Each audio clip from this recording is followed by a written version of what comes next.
And one of the people there for the prep is Jen Psaki. She's the president's traveling campaign press secretary, and Ms. Psaki joins me now to talk more about that prep. And you, of course, are a graduate of the College of William & Mary. I am. It's like old home week, coming right back home to my the years I spent in college. Right, so that must give the president some comfort that there's somebody there with a little bit of knowledge of the area. Let's talk about this. Obviously, the president's supporters were concerned about his last debate prep and his performance. What's different this time as opposed to how he prepared the time before?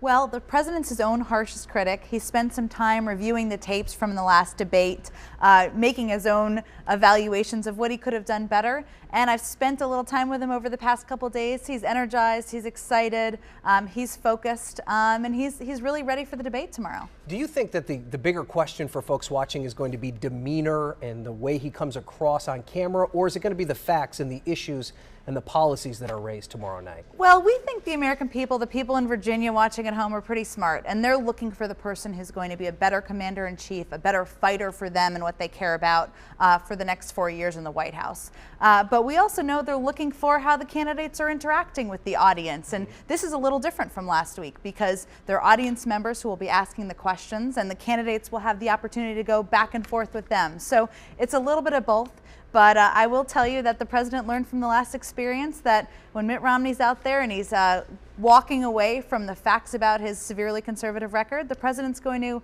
firmly but politely, firmly but strongly, make clear what the facts are. You're in a unique position because you're one of the few people that has a regular access to the president. And there was a perception maybe afterwards that he didn't enjoy debating, that it wasn't one of his favorite things. Is that true, or is there things he'd rather be doing when it comes to this campaign than being on a debate stage? Well, look, I think the president, as everyone has, he just had a bit of an off day. He had a bad night. The next day he went out and he had amazing events in Colorado and in Wisconsin. And he's looked back and said, I think I can do better than that. And he's a competitive guy, and I expect people will see a passionate President Obama tomorrow night. And finally, quickly, the polls have definitely tightened. How important is tomorrow night for the president? Well, every time you have an opportunity to speak to a big audience like the debate offers, it's important.